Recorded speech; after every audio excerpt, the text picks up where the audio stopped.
Welcome to our program, Tell Your Story, that is brought to you by Zimbabwe Academy of Excellence in conjunction with CIPRA Veterans Association.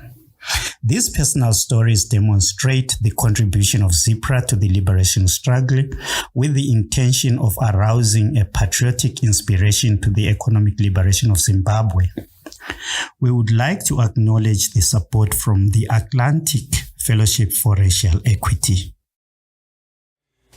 Sawubona babundebele, siyakwemukela kuhlelo lethu iZimbabwe Academy of Excellence.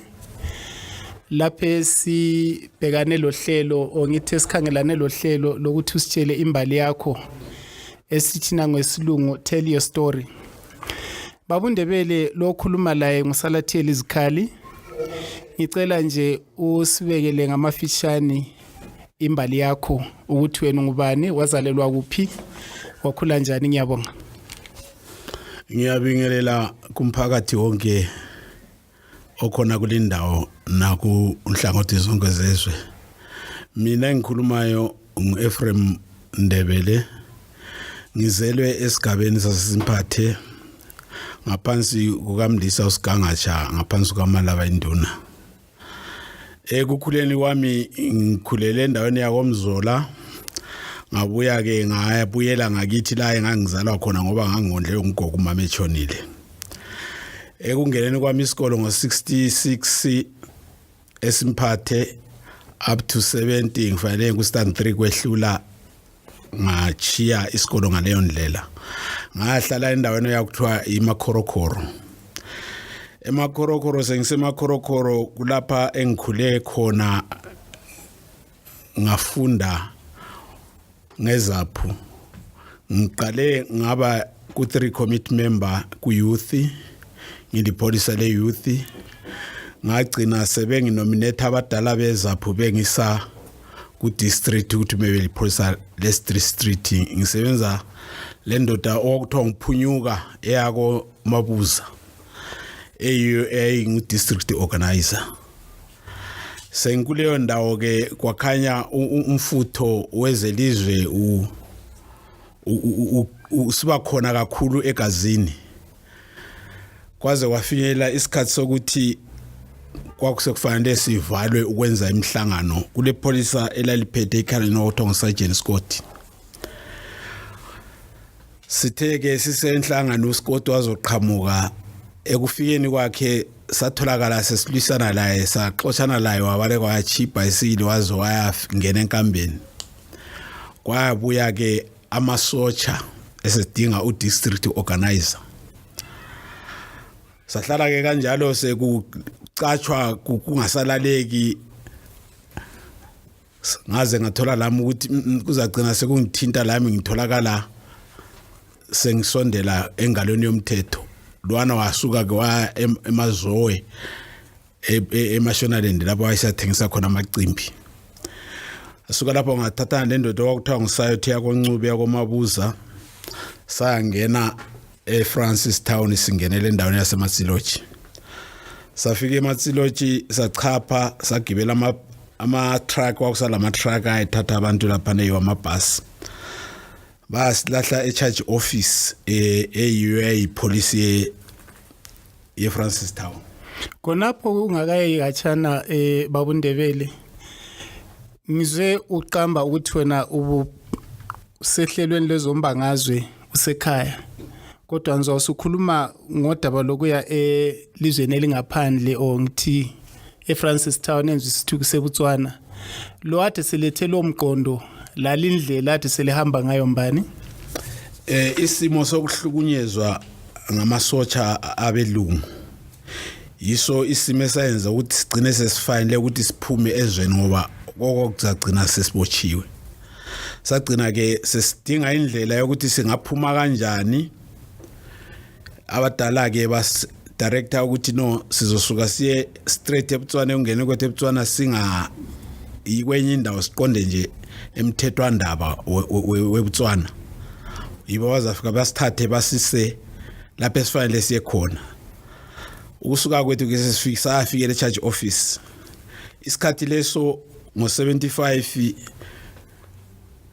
kwakuyisikhathi ukuthi uSmith ngale wayeseqalile impela ukuba tense ezintweni zombangazwe ekufikeni kweThebutswana iBotswana layo yayisithola ukuthi kulabantu abathunyelwa from eZimbabwe besiza eBotswana bezenza abalweli benkululeko bezodinga information ukuthi inkamba zabalweli benkululeko zikuphi iko lapha nabafika basifokisa kanzima eBotswana salala sepolice station satshona sikhona lapho bagcina bethi basibuyisela nasikene ePlumtree sathi hayi mali sibuyisela ePlumtree akulanto singayenza ngoba yini liyabe lisichithile kodwa ke thina ebesikunikiwe ukuthi size la lina lizasala besifanele sisekhona lapho siyasukela khona yini elikwaziyo bathi no lapho esikhona kulezano akulazaphu sathi hayi maye ukuthi izaphu ayikho ngcono lisibuyisele ngaphi ezandeni zabelungu ePlumtree ayibaze bathola ke ukuthi hayi la abantu balesiqiniseko sokuthi bayini bathi alright madoda selithatha ke silise lapha elifanele likhona basithatha basisa enkambeni inkamba lezi zazi kwakuyinkambana nje okuncane okwamatende okuyi2 okunye kwakungapha kule first phakathi inkamba yamasosha elokuzeni eBotswana ila lapha kule ntaba thina seceleni lapha sehlukaniswa umgwaqo kulocingo ngale kule ngamatendezano ngapha kwamatendezapho sahlala lapho ke C6 sathola mina sabe yasi2 safika sathola amadoda amabili laphana sazotholwa ngeindoda eyayithwa uMandevu abanengi abayibona eZambia indoda yokuqala yokudriver itruck okuthiwa iCross eyayi supplier eNasikeni le bese dislena eyayivaliwe uMandevu lwana nguye ngatrainer naye nguyesasuka sonke Francis Town khonapho ucele ke mbuzi usuka ekhaya sufikile eBotswana uvelu lenjongo ulokufisa ukuthi kulo udaba lolo okhuluma lalo ufuna ukuyadlulela phambili beluvelele ngoba ngizwa kule into ofuna ukuyafika kiyo yini le kahle udaba lolu njengoba sasinga kwezombangazwe sasivele sisazi ukuthi kuthiwa enda kunankomo anokupa mapapiro upururukire kuna kaunda iwe mwana wevu ingoma zethu sasizicula leya isithi tamba na chigere mautambe na nyondoro tambe na chipwe chitetsa nkomo izingoma esasizicula ngaleso sikhathi lizicula lengapi lezingoma sekhaya kumbe sisasekhaya sisasekhaya singama youth singakangeni kwezokuthi siyeba ngabalweli benkululeko yiko sifundiswa njalo ukuthi maye kuthiwa inda kunankomo anokupa amapapiro unde kuna kaunda yindlela lapho ozayathola khona ukuthi ube ngumlweli wenkululeko yindlela esasifundiswe ngayo sisuka lapha nje ingoma la khona ngale siqala ama training sasicula lezo ngoma sesizwile lapha baba Ndebele comrade Ndebele use Francis Town eBotswana akusitshele ngokusuka kwakho eBotswana Francis Town usiya eZambia eBotswana ke sihlalile wafikela ngaphi kufikeni kwakho eZambia sihlalile eBotswana impela isikhathi eside si4 sikwaze wazofika amadoda ke oMandevu la bengikhuluma ngayo bosaba yi6 sisuke lapha na njengokuba lindoda ekade ikhuluma lapha no Given Moyo ikhuluma ngokuthi kwaliwa isikhathi sina sisuka eBotswana isikhathi ababesilwa ngale sasuka eBotswana lapha na sagibela iprivate jet kwakuntambama sasuka ntambama impela yabona abo 3 safika lapha na kunqonda amehlo eZambia ngoba indiza yakho ayisuka iyele ungani iqonda eWest yejika bethi uSmith indiza zakhe ziyayijika eKariba yebo isiqhamuke veleleza eAngola sithe sifika lapha na samukelwa amazambian soldiers ekusithatheni kwethu sasuye eKariba laba olenkamba yamaZambia leso sikhathi kwaku ne agreement iZambia neZimbabwe iZambia inendlala eyayimbi kwakunombili osuke eSouth Africa udabula lapha eZimbabwe usiye eZambia so kwakungavunyelwa ukuthi ku train lapha na eZambia njalo kwakungavunyelwa ukuthi kubonakale umuntu ophethe isibhamu olisana leZimbabwe babe vele bengekho abantu ababe ngaleso sikhathi babehleli nje ezindlini sasuka lapho ke sazotholwa ngubaba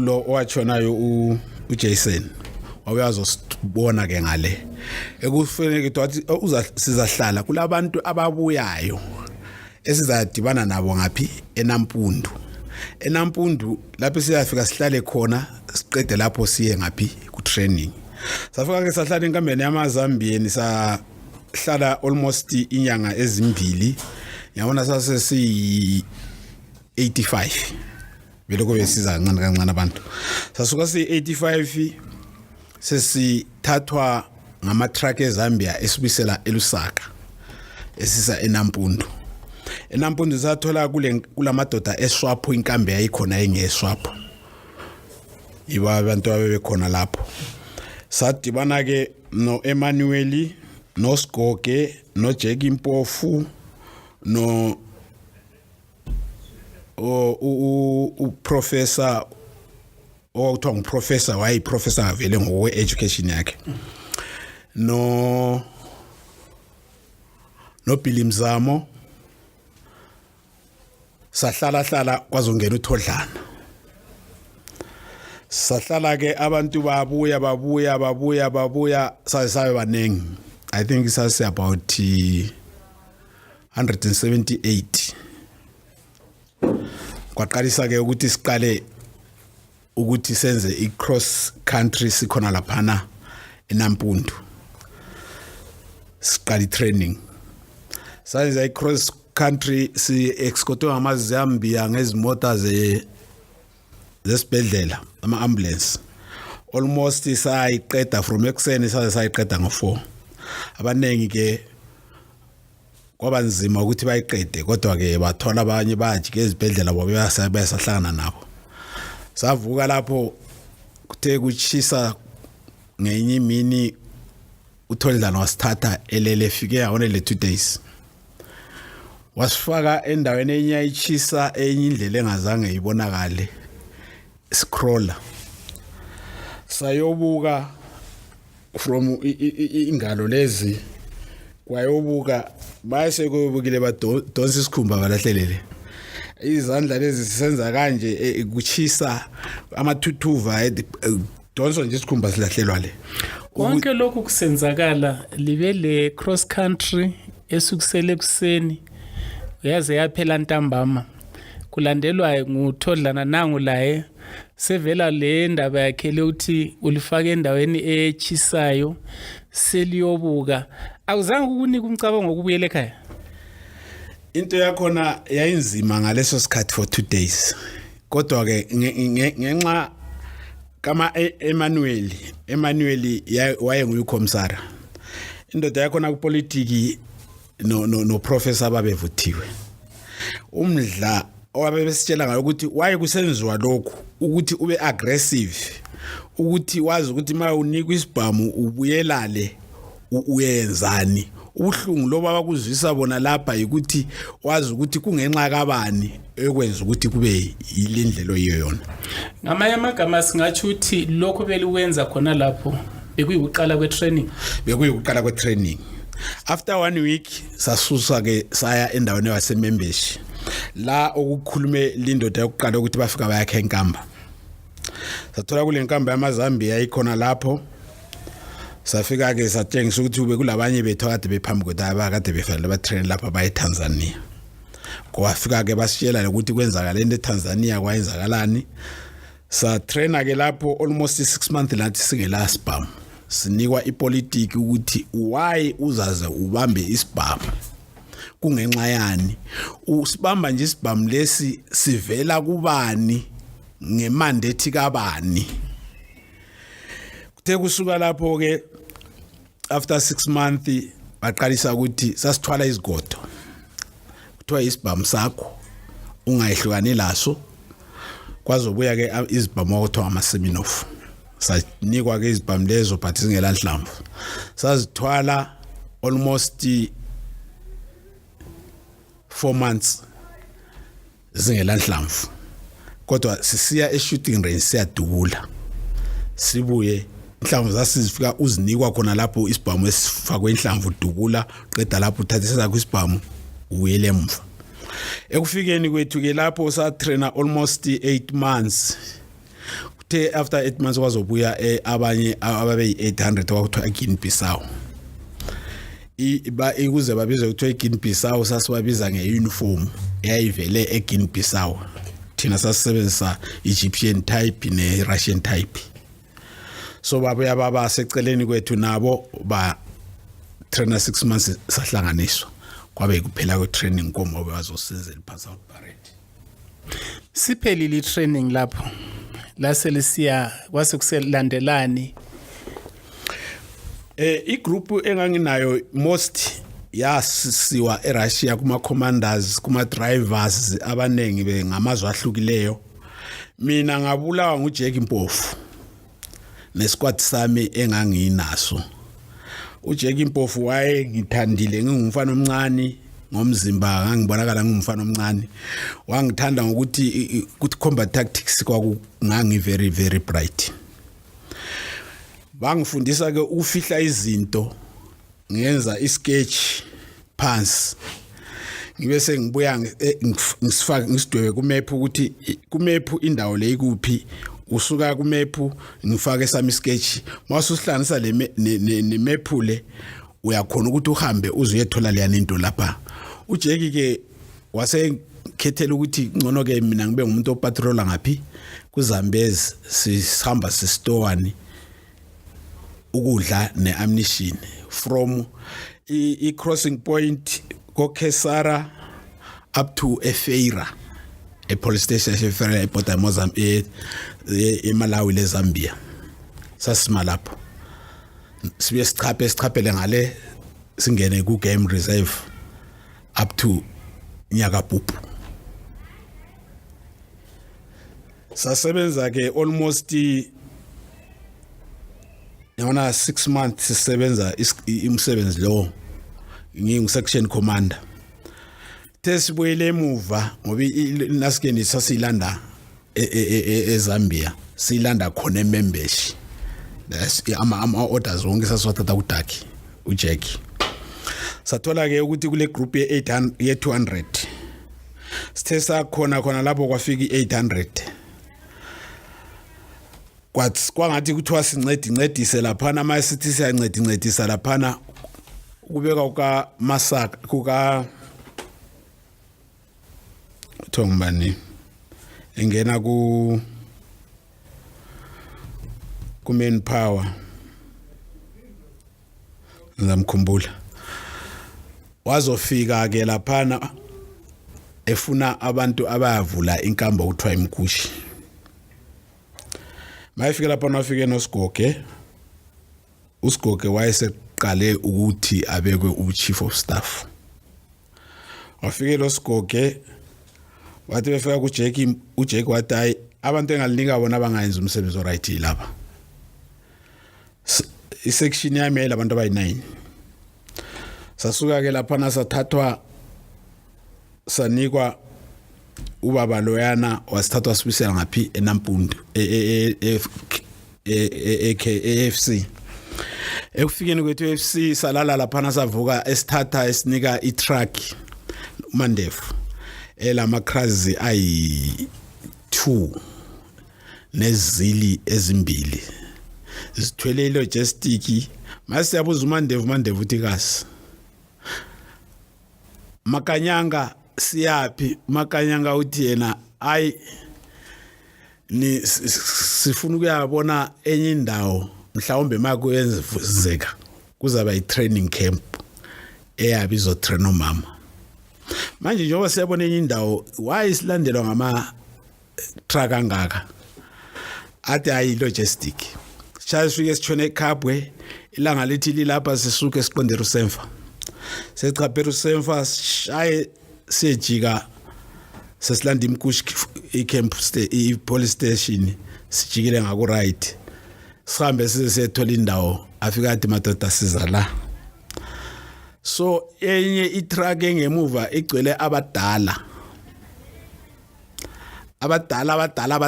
bavele ukuthi babengavele bengenamsebenzi ukuthi bangawenza ngetraining.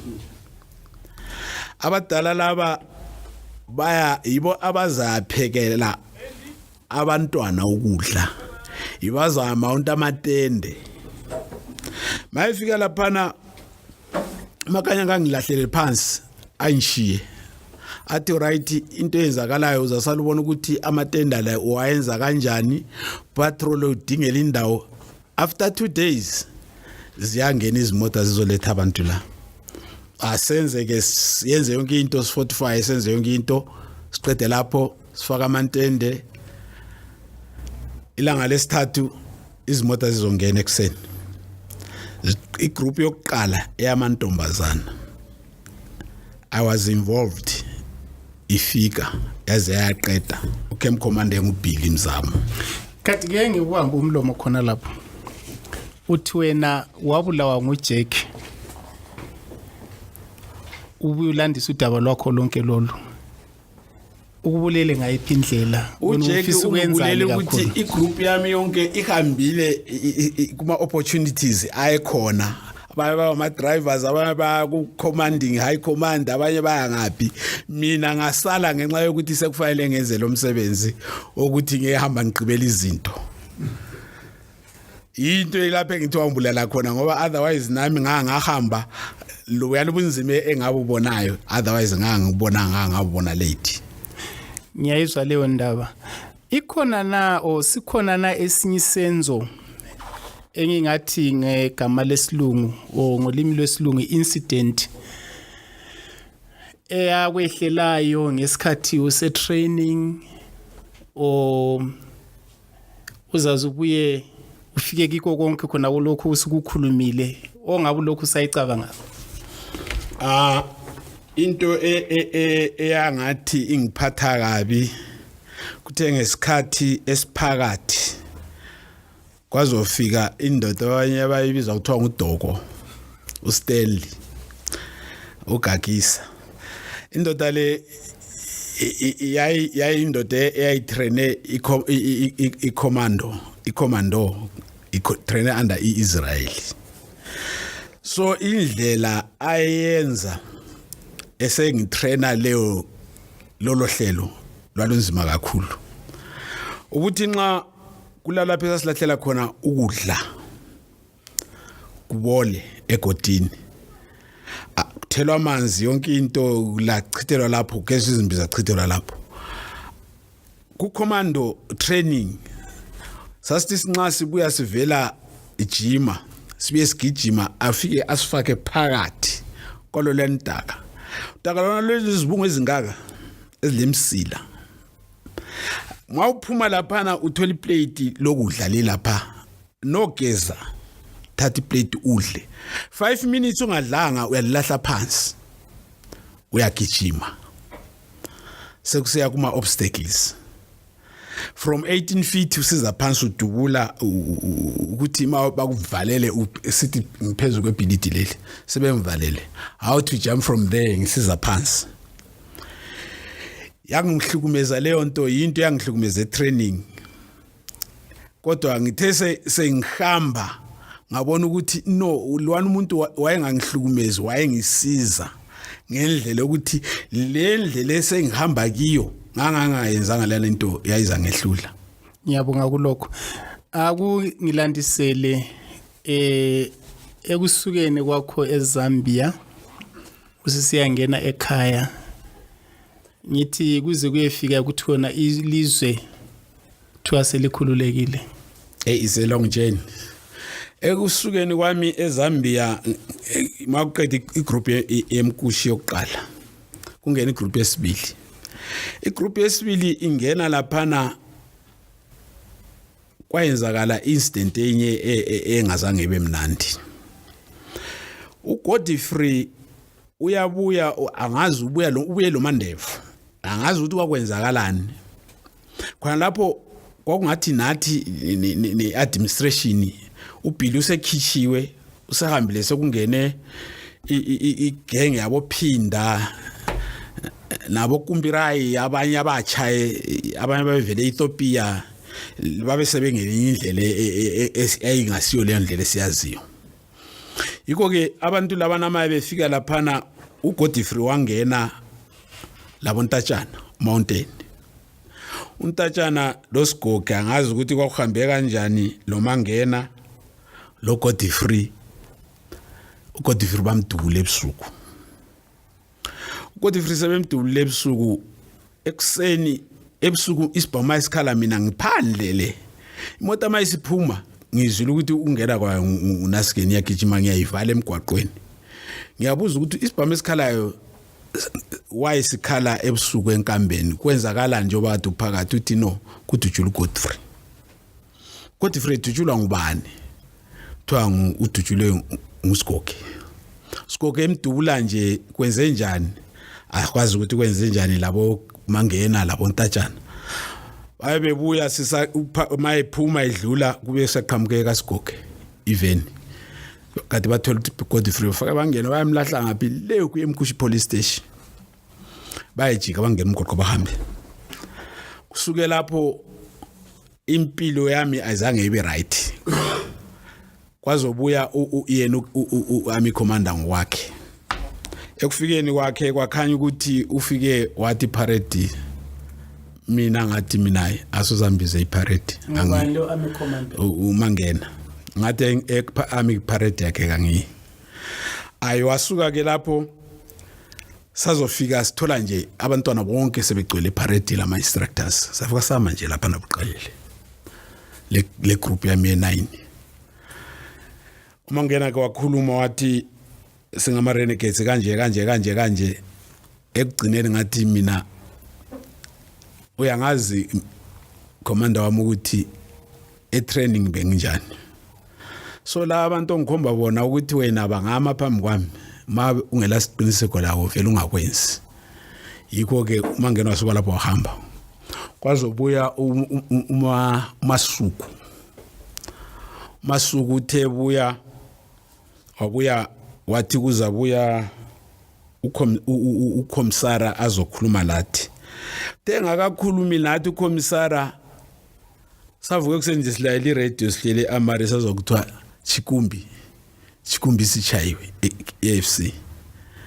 Sakhangela iFC ukuthi ichayiwe sihleli zangena ziqhamuka zivele eMpumalanga. Ekungeneni kwazo kwakungakuzange kube mnandi. Ngathola ukuthi abantwana sebegijima begcwala indawo yonke. Into engayenzayo eyasiza abantwana ngalanda ama pit toilets. Izigodo lezana esasizifaka ngibamba isigodo into engangitrainwe ngubani? Iliando eyayingidlisa ezibungwini. Ngathi abantwana phakathi abantwana bengena ema toilet phakathi bagcwala ama toilet ay6. Ngathi ngiyazama ukulwa ke mina lapho sengikhona lapho kwakhanya ukuthi amaloni ama helicopter athi inkani angume AK phambi kwethu. Bachayisa sabaqamula isplinter sasanjala.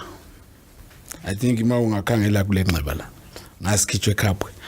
Ungakhangela emakhaleni nami la lohlamvu lo olachisa la lwangena la ezophuma la ileli inxeba lona. Ngabe ngeqa ngena ngaphansi kwalesi yasihlahla the whole day ngatshona ngikhona lapha. Abantwana bese bekuma pit toilet. Kwaze kwaba mnyama. Bathe kasi kuba mnyama bakasi ungena ngezinyawo sebesiya le kitchen. Bathe bedlula ngabe ngilanda abantwana phumani sabe siphuma. Sama yabona ngale abantwana abayi 210. Tesifika kwenye indawo kati kulabanye abaphambi wethu basebe ngena kuambush. Bathe nxa bephosifule phezulu ukuthi labana abantwana babonakale thina sabe siya phansi. Kwathi badubula ngapha badubula lawa bekusandlesi kati kule passage. Asesithi mina asingeneni la. Sangena ke saze sayafika endaweni okuthiwa iRusenfa eMine. Mayini le yayilesibhedlela la yonke into. Tesifika sangena lapha abantwana babelimele bonke lami engangilimele sa admitwa lapha basidressa ke kwaze tekuseni ngathathwa iambulance nge nabanye abantwana ama-ambulance asisa ngaphi eKhabwe kufika kwami ngangiloko ngithwele isibhamu sami AK yami ngisala ukuthi bayithathe ehlula amazambi ngathi maye kunjalo kabangekeleka ngindawo yazi yalanda ngubani ngulubaba esasilayo alright asidlule kuloko qeda lapho wabe wasithatha isibhamu lesiyana wahamba naso wayalaso eFC ngahlala lapha na 1 week iviki yesibili wabuya wazongilanda uMaseka wangisa ngaphi eSolwezi ngithe ngifike eSolwezi la engadibana khona labo sozibele afike eSolwezi lapha na 3 days zangena lezi ezingena indiza la shot to hell zangena ntambama ilanga lilaphana ngisuka esibhedlela ngithi mina ngiyalapha etendeni lami lapha engayini mount ekhona manje ngidabula lapha egroundini eyayenge parade ngithi izwa nje ukuthi ngibheke entshonalanga la amadoda abafana bamazegiyu bangaphi basesibhedlela ngale amazegiyu abanengi bangapha abanye baselele there few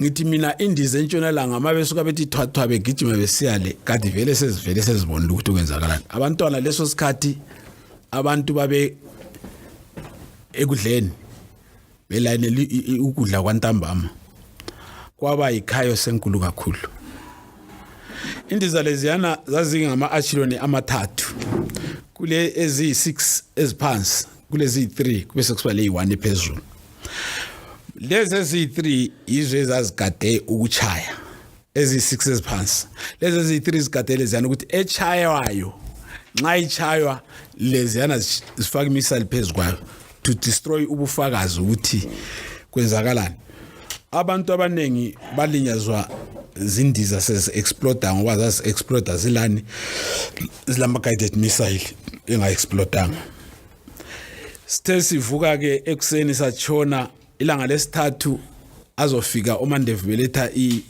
i-supply yokudla ngahle ngathi mina angisasali lapha Mandevu sengihamba usuka kwami ke lapho ngafikele FC sengifikile laphana athola ukuthi ngiyalala ekuseni maye ngifika ngidibana ke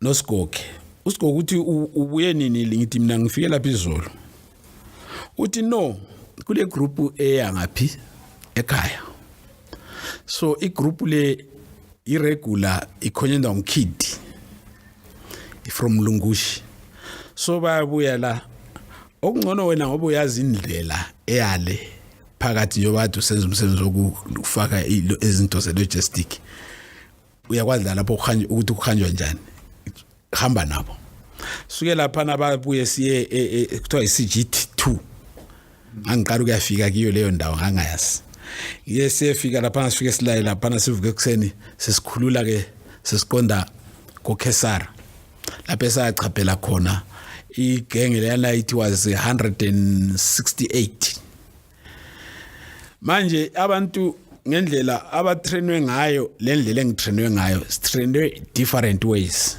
mina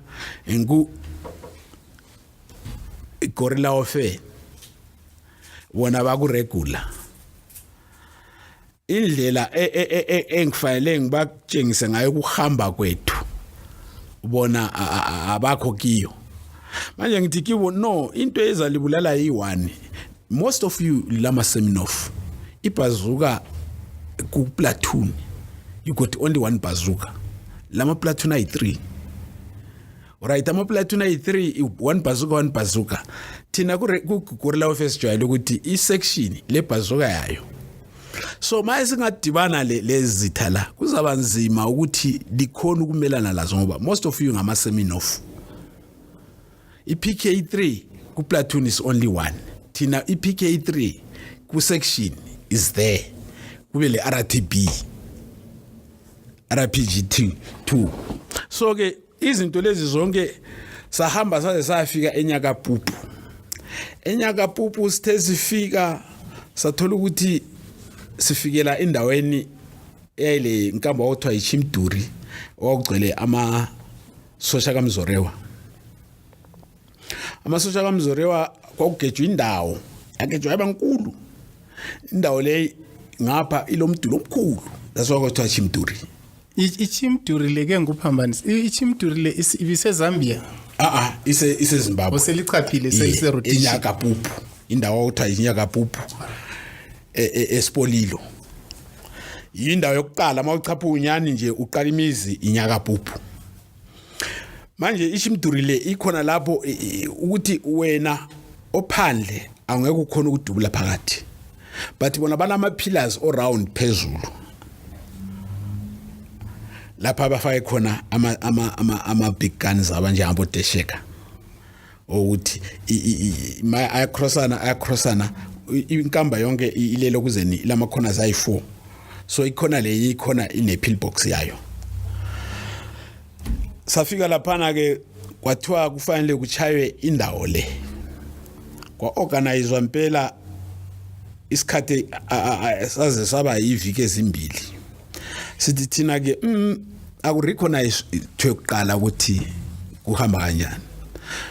Banganikwa umunye indoda okuthiwa uKidi nomunye owayevele eGwanda saba yi3.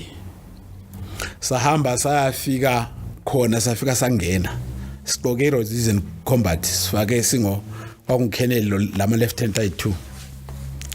Safika sangena sifaka ama pistol ethu ama grenade igcwele ngaphansi.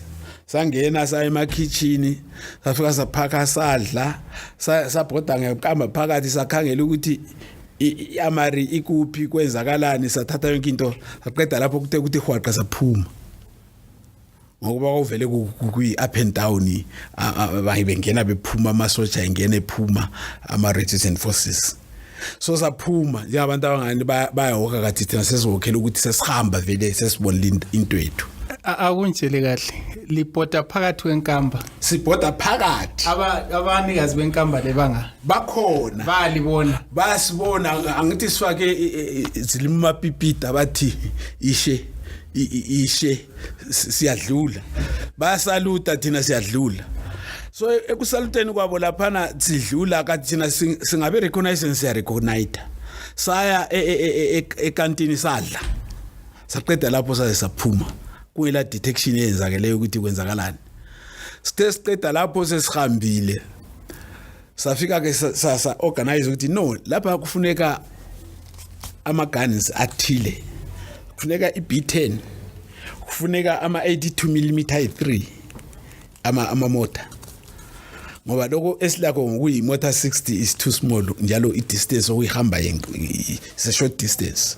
So kufuneka iB10 ihlale phezulu kwentaba ukuthi maye ingachaya amasheli wachayo maye beyidismantle ngale ihle ahle ba disappear endaweni ngoba ithola nzima yasinda leyaninto. Lama motor 82 kuyabe kukhona le phezulu. So ayakhona ukuthi akuma elevation yethu mayiswa elevator ayachaya I2 to 3 kilometers. So ke kwayenzakala yonke leyo nto sahamba savala thina ngapha lapha ekukhangelele khona ukuthi kule gate li1 labona bachama pillbox phezulu ezinye iammunition ama motor echaya phakathi echaya ama so forth ngokuba isketch sase sistrowile ngeplan ekhanda. Qeda laphana labana abantu baqeda ekseni sathi thina izakhamise sihambile aziyebona zahamba zafika zabona izakhamise zathi kubi akho abantu bafile. So ke kunzima kulabantu vele abantu bahambile ku abugcwela izidumbu kuphela. Sabe sisuka thina siya khona phana sifika sibhubhi trapper ngama grenade izidumbu ngaphansi sifaka kuma combat lapho kulamajombo khona sikhupha amajombo ayisiwabone right sekhupha sithwala sihamba. Tezi siyabuya ezika Smith zithola ukuthi sesihambile. Mabe fika thina kubhubhi trapper kwethu besibhubhi triple ukuthi mawufika wena ubamba umuntu umphakamisa umfaka emoteni sekuright mawumphakamisa nje igrenade yakhe liliva liya qha mayithi qha ziyasuka amanye saswa reinforce ngama landmine ezinye izidumbu sisifakele ilandmine ukuthi ilandmine ingachaya kanye vela kulamuntu ozasondela ilasikini yokuqala kwacha igrenade esibili kwaba landmine bahle kwaqeda 1 week kwehlula ukuthi izidumbu bazithache kwaze kwabuya yabona ama engineers abuya ke approda azithola ukuthi hayi kunjani baqeda babutha after that bathumela abantu i1st battalion yamabhunu afana kwakuJuly afana besikolo bathe befika basibhayela incwadi bathi wa fresh from school wozani manje egcekeni madoda ceke satshela ukuthi bahlala thina abayisakhohlwa ngabo after 3 days bangena amadikhana yonke into bedubula bengadlali amanye madoda ukhona omnye indoda wabale kwa Africa Zambia wathi kuselena yedwa kungela umuntu olimele thina abanye sabaleka sale phambili basala bebuthiza khamizi bethatha izakhamizi bechisimizi sabachaya thina sesibachaya sebephuma sebesithi sebebuyela sebethethe izakhamizi bazishiya enkambeni manje sebephuma izimota zabo sezithi ziyahamba sazilayile ambush sachaya almost imoto ezi9 sasuka lapho sathutha sayenda nokuthoka komabhiza phakathi le labo chiweshe lapho esathola ukuthi sesihlangana namadoda ezano lapho esadibana khona lo Tongogara isikhathi kwenziwa i-unit Tongogara mabezomthatha lapha wathathwa igroup ye-Ethiopia uTongogara into yambulalayo wabulawa ibhomu elifana lika JZ bafika bamnika envelope bethi iparcel yakhe bathe beqeda lapho bathatha bayafaka emoteni basunduza imota bathi uwenge imota kanti bona ubulewe ibhomu bamthatha bamfaka emoteni bevele kuyikuthi ngoba uTongogara lonkomo they were very close in that time why understand uTongogara unkomo ngaleso sikhathi otherwise nganguye umuntu waba yi-army commander eZimbabwe uTongogara isilizwe lithathwa ngonkomo ludaba oluhle comrade Moyo osibekela lona lapha namhlanje comrade Ndebele wrong comrade Ndebele ngiyabonga uqondiswa ludaba olubuhlungu ngoba kwafa abantu kodwa bekuyisikhathi sempi manje siza indlela ochasisa ngayo uthinike ngalesi simo esikhona namhlanje ekhaya ngoba loludaba usixoxela lona thina siselizweni leSouth Africa ngizacela nje kube ngamafitshane besikhathi sami samvumeli ngiyabona udaba olunzima babo uzikhali ngokuba ekuhambeni kwabantu belwela inkululeko babelwela ukuthi babe nenhlala kahle ezweni labo namhlanje kunzima ngokuba sithe singena maye sisuka enasikeni ngingakayafiki egcineni angicale nje ngokuhamba kwami ngisuka eSpolilo ngize ngena ku integration ngisuke eSpolilo mina ngaba yilast group esuke eSpolilo isiya ePapa number 1 lapho nga addresswa khona umdala sibuza ukuthi njengoba usithi siyahlangana nalabo abantu ngale kade kuvele kungahlanganwa bekukubi ku ground mawususithi siyahlangana labo siyahlangana labo njani umdala wathi hayi izikhali lezi phela la lengasuzo ukuthi libulala abantu ukuthi izikhali zokuthi lilwe likhulula abantu so ilizwe selikhululekile khohlwana ngokwenzakeleyo lokhu sesiyahlala phansi sikhuluma suka lapho ngasuke ePapa number 1 ngaye ePapa 2 lapha ePapa number 1 lapho kwaqasa khona ukunikezwa abantu ama package ama 300 khitshwa ama 50,000 ama $50 la ade khulunywa ngomunye umama lapha ekhuluma ukuthi ayithenga ama properties sakhipha ama $50 lawo lapho sayabuya sayakhipha ePapa 2 number 2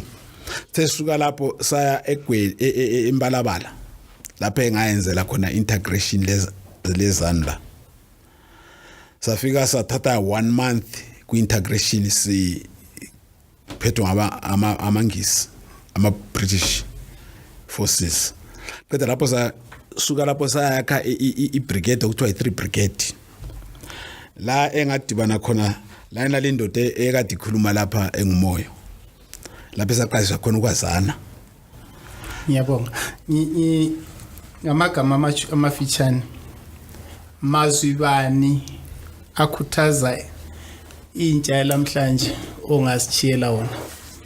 Intsha namhlanje ilizwe lisezandleni zayo ngoba yiyo esezabona ukuhlupheka okuzayo. Thina kwethu sasebenza kwaphela noma sayehluleka lapho sehluleka khona sekukuba ukuthi bona bathathe lokho esikuchiye singakuqedanga bakuqede ukwenzela ukuthi babe lenhlala kahle. Okubuhlungu ukuthi abantu bethu sebebaleka begcwala amazwe. Abanye bafundile impela ukuthi iZimbabwe bangayiphakamisa ngeeducation abanayo. But ungathi uyakhangela silama doctors, silama lawyers, silama engineers akhona la amanye from army engineers zeZimbabwe akhona khona lapha eSouth Africa. Abanye base Britain abanye ngibone sebethola ama post ukuthi bangama councillors eBritain. So khona ukuyala elabilizwe bazalithuthukisa nini? So engikucelayo abalethe imiqondo ndawonye ukwenzela ukuthi babumbe ilizwe labo ukwehlakazeka akusoze kukwakhe lutho njalo akusoze kubanceda ngalutho ilizwe lelana ngelabo kufanele ukuthi baphile kilo yilo ilizwe labo lesithembiso. Siyabonga.